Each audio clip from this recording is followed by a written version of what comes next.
Feels like we were just digging into that autumn budget, and already things are looking a bit shakier for the UK economy. If you're like me, you probably want to get past all the headlines and really understand what's going on. Absolutely. Well, today we're doing a deep dive into the Office for Budget Responsibility's latest economic and fiscal outlook. It came out just this past March 2025. Right. And it's basically their best guess, their expert take on where things are headed over the next 5 years, taking into account all the latest data we have on the economy and whatever government policies were in effect as of the March spring statement. Yeah, it really is. The roadmap kind of sets the stage for everything else that happens. So, what we're going to do today is pull out the most important points for you, the things you really need to know. We'll focus on the overall economic picture, what the government's doing with spending, and what they're expecting in terms of borrowing. Right. We'll also look at how these forecasts have changed since the last time the OBR weighed in, and we'll make sure to point out any potential risks they see on the horizon. Okay, sounds good. And just to give you a little context, the OBR uses a whole bunch of sources to put this report together. They look at the most up-to-date economic figures, they consider what the government's planning to do, and they layer on top of that their own pretty in-depth analysis. So where should we start? Well, let's dive right into that economic outlook. Okay. I think the biggest change here is that the OBR has lowered their prediction for how much the UK economy is going to grow in 2025. Back in October, they were saying 2% growth. Right, I remember that. Now they're only expecting 1%. Wow, that's a pretty big drop. Yeah, it's a pretty significant adjustment. And the interesting thing is they say about a third of this lower growth is because of some deep-seated problems with the economy, mainly how productive it is. Yeah. They're now saying that long-term productivity is going to be 1.3% lower than they previously thought.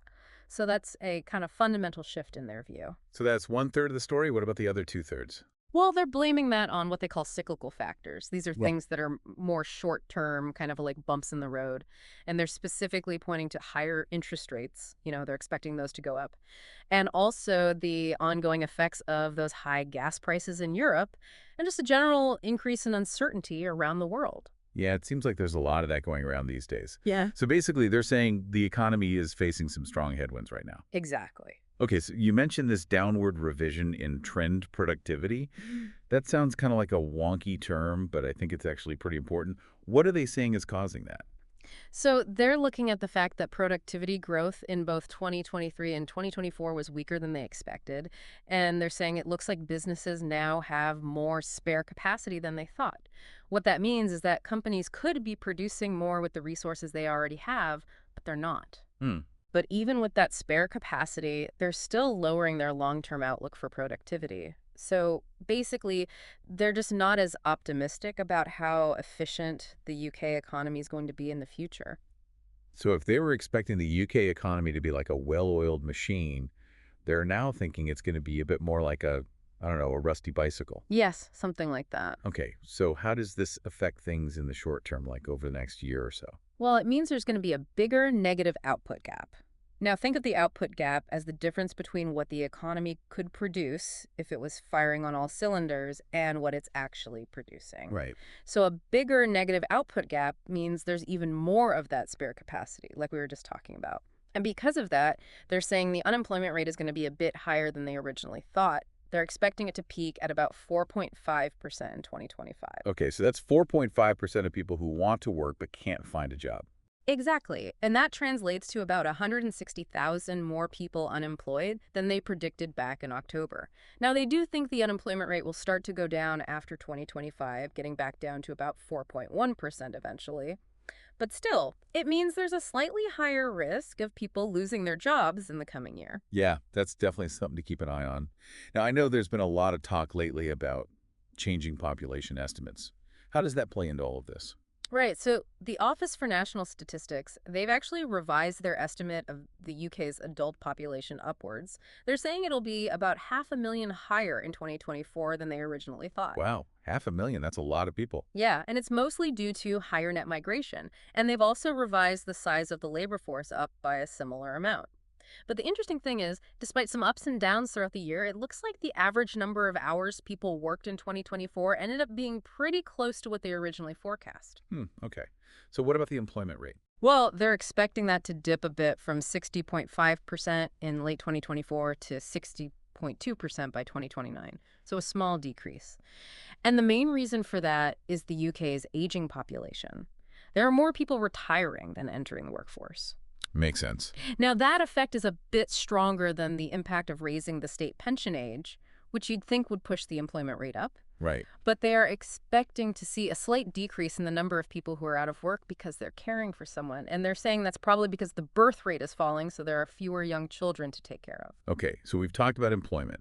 What about how much people are actually earning? So in terms of nominal earnings, the actual amount of money people take home, the growth there is expected to slow down. It'll go from 4.7% in 2024 to just over 2% on average starting in 2026. But they're saying that because wages grew more strongly than expected in the short term, real household disposable income per person, that's the money people have left after taxes and after accounting for inflation, is actually forecast to grow a bit faster on average than they were saying in October. So a little bit of good news there. Yeah, kind of. But if you look at real earnings, what people are actually able to buy with their money, that's expected to be pretty flat in 2026 and 2027 before seeing a modest increase. So not a lot of growth there.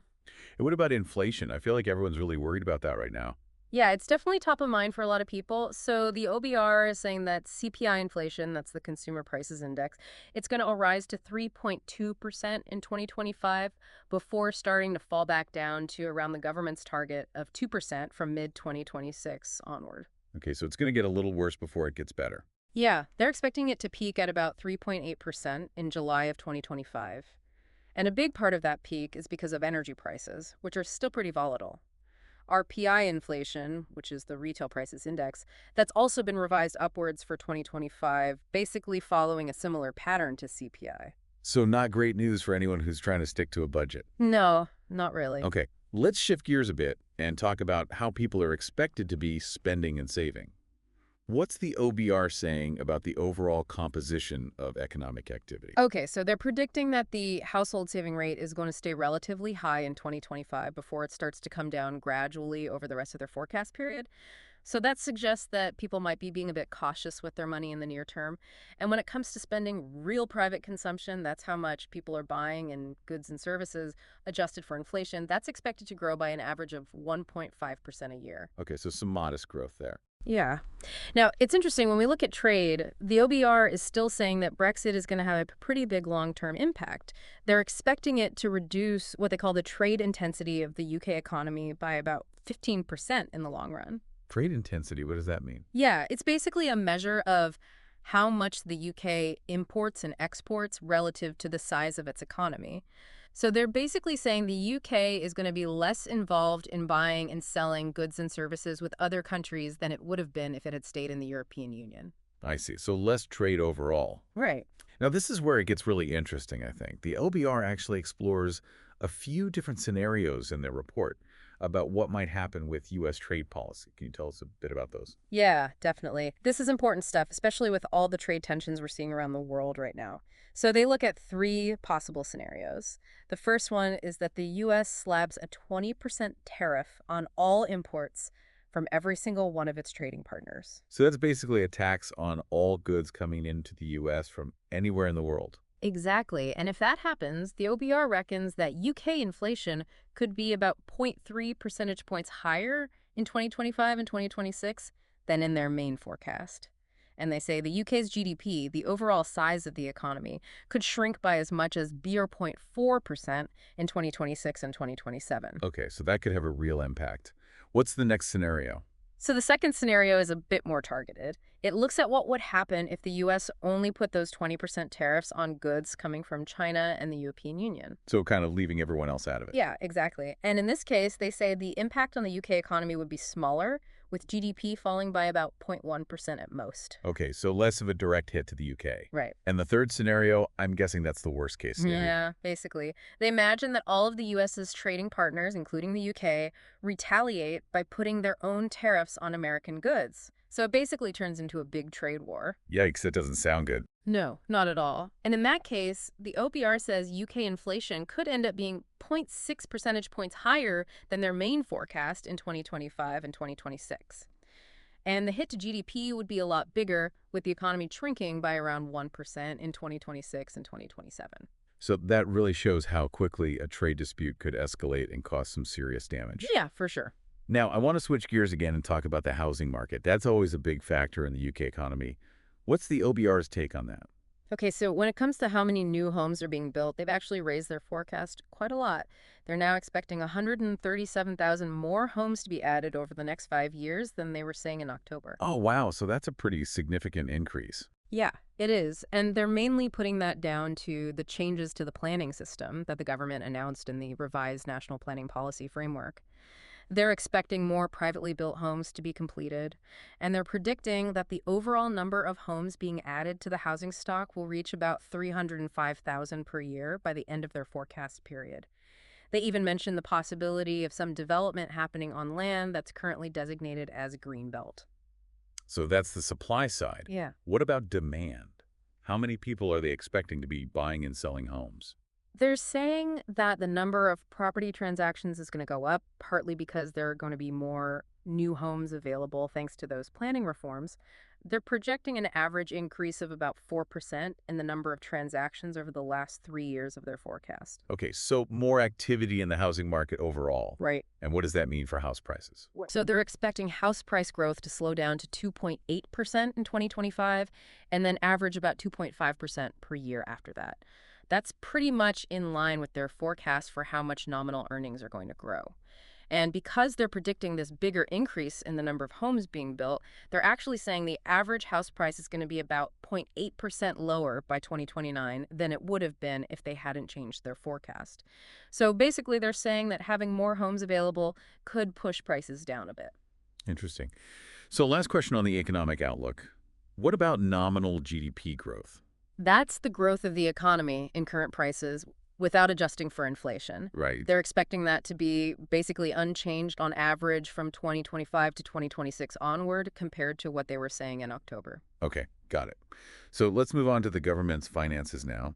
The OBR is saying that the fiscal outlook, which is basically their fancy way of saying the government's budget, has become more challenging since the autumn budget. What's going on there? Yeah, that's the big takeaway. If you look at the direct impact of all the policy decisions the government has made since the autumn budget, the OBR says those will actually reduce government borrowing by about 6.3 billion pounds by the financial year 2029 to 2030. Okay. That's about 0.2% of GDP. Right. And that comes from a mix of changes to how much the government is spending and how much it's collecting in taxes, plus some indirect effects, especially from those planning reforms we were talking about, which they're hoping will boost the economy.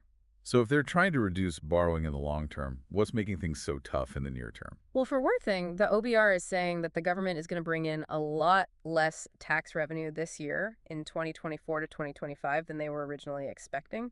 They're now forecasting a shortfall of about 7.5 billion pounds compared to what they said in October. Oh, wow. That's a pretty big miss. Yeah, it is. And it's mainly because they were expecting more from self-assessed income tax, capital gains tax, and corporation tax. They think that's because profits and investment haven't been as strong as they were predicting. So businesses aren't doing as well as they thought they would be. Right, okay. But there is a bit of good news. They're actually seeing higher income tax receipts coming in through payroll deductions, what's known as PYE. And that's because earnings growth has been stronger, like we talked about earlier, so that offsets some of the shortfall. Okay, that makes sense. Yeah. What about their overall forecast for government receipts? That's all the money the government brings in through taxes and other sources. How's that looking as a share of the economy? So they're saying that total public sector receipts will go up as a percentage of GDP at first, but then they'll fall slightly in the last 2 years of their forecast. There are a few things driving that pattern, including the changes to national insurance contributions that are coming up for both employees and employers, and also the changes to capital gains tax rates. Okay, so bit of a mixed bag there. What about spending? How much is the government planning to spend? So they're projecting that total public spending will rise to 45% of GDP next year before falling back down to 43.9% by 2029 to 2030. Now, within that overall figure, the limits on departmental spending, they're called DELs, which stands for Departmental Expenditure Limits, those are actually set to increase over the next 3 years. So departments are getting more money to work with. Yeah, pretty much. And that increase is happening for both day-to-day spending, what they call resource DEL, and for longer-term investments, which is capital DEL. Okay, so how does all that compare to what they were saying in October? Have they changed their spending forecast much? Yeah, they have. They're now predicting higher levels of DEL spending, both resource and capital, in the short term. They're saying some of that will be balanced out by cuts to resource spending later on. But one of the big reasons for this higher spending is that the government wants to boost defense spending to get to that target of 2.5% of GDP that they've been talking about. Okay, And they're going to pay for some of that increase by cutting back on official development assistance, which is basically foreign aid. I see. Now, they also talk about some changes to welfare policy in this report. What are they expecting to happen there? So they're estimating that the welfare policy measures that are already in place will cut what's called AME spending by about 4.8 billion pounds by 2029 to 2030. AME stands for Annually Managed Expenditure, and it includes things like Social Security payments. Okay, So that 4.8 billion pound reduction includes things like the recent increase in the standard allowance for universal credit, some changes to incapacity benefits, including reversing some reforms that were made earlier and tweaking the universal credit health element, and also some plan reforms to personal independence payment, which is known as PIP. a lot of moving parts there. Yeah, definitely. Now, the PIP reforms are supposed to save the government about 4.1 billion pounds in 2029 to 2030.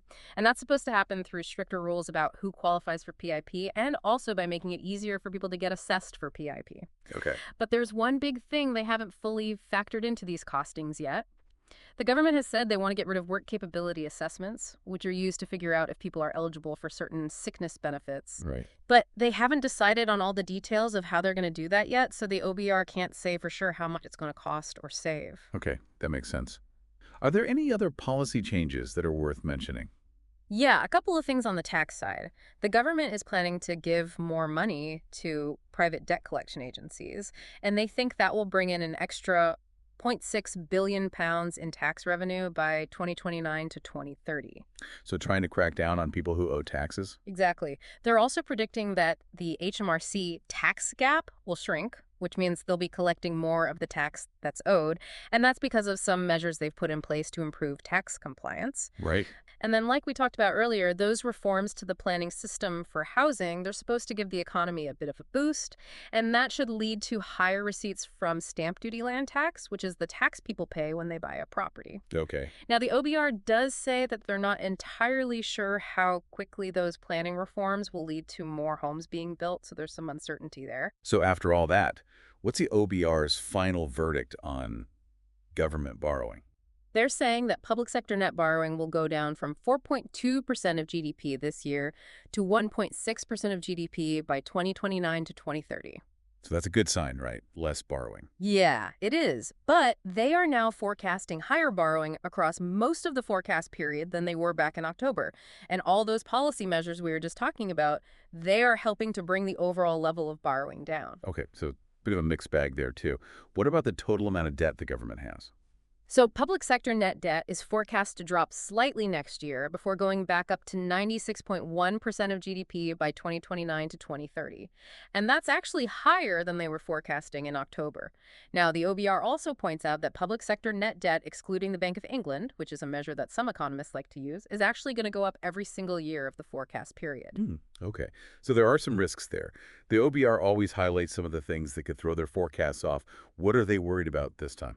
Yeah, they always have a list of caveats. So the first thing they point out is that the government's headroom against its own fiscal rules, the limits they've set for themselves on borrowing and debt, that's shrunk to just 9.9 billion pounds. So not a lot of wiggle room there. Nope. And they say that's quite a bit lower than the historical average, which means the government's less prepared to deal with any unexpected problems that might come up. They're also worried about the global economic outlook, especially when it comes to trade policy, like we were talking about with those U.S. tariff scenarios. Right. And of course, there's always a chance that their main economic assumptions could be wrong. Like maybe earnings and employment growth won't be as strong as they're expecting, or maybe the HMRC tax gap won't shrink as much as they're hoping. Right. They're also concerned about what might happen to the budgets of government departments that aren't protected by specific spending commitments after 2025 to 2026. So those departments could see their budgets cut. It's a possibility. Hmm. And then finally, they remind us that the whole fiscal outlook, the government's budget, is pretty sensitive to changes in interest rates and the yields on government bonds. So if those go up, it could make things a lot tougher for the government. So basically, there's a lot of uncertainty out there. Yeah, that's fair to say. So to sum it all up for our listeners, it sounds like the OBR is saying the UK economy is in for a bit of a rough ride. Yeah, I think that's a good way to put it. They've lowered their forecasts for growth and productivity, Mm. and there are some big question marks hanging over things like global trade and the housing market. Exactly. And hopefully this deep dive has given you a much better understanding of all the different factors that are at play here. Yeah, it's definitely more complicated than just reading the headlines. For sure. Now, this is something I've been thinking about. The OBR is saying that we're going to see more homes being built, and that could mean lower house prices. Mm. But what does that actually mean for people? How will it affect different generations in different parts of the country? It makes you wonder how all these things are connected, like productivity and trade policy, and what the government decides to do. Yeah, it's a really interesting It's question. definitely something to think about. Absolutely. And if you want to dig into any of this stuff in more detail, I'd really recommend checking out the full OBR report. You can find it on their website. Yeah, it's a good read, or at least as good as these things get. Well, hopefully this deep dive has given you a good starting point and pointed you toward the areas you might want to explore further. Yeah, I think we covered a lot of ground today. I think so too. All right, well, thanks for joining us for another deep dive. Yeah, thanks for having me. We'll be back soon with another look at what's happening in the world of economics and finance. Until then. Bye for now. Bye.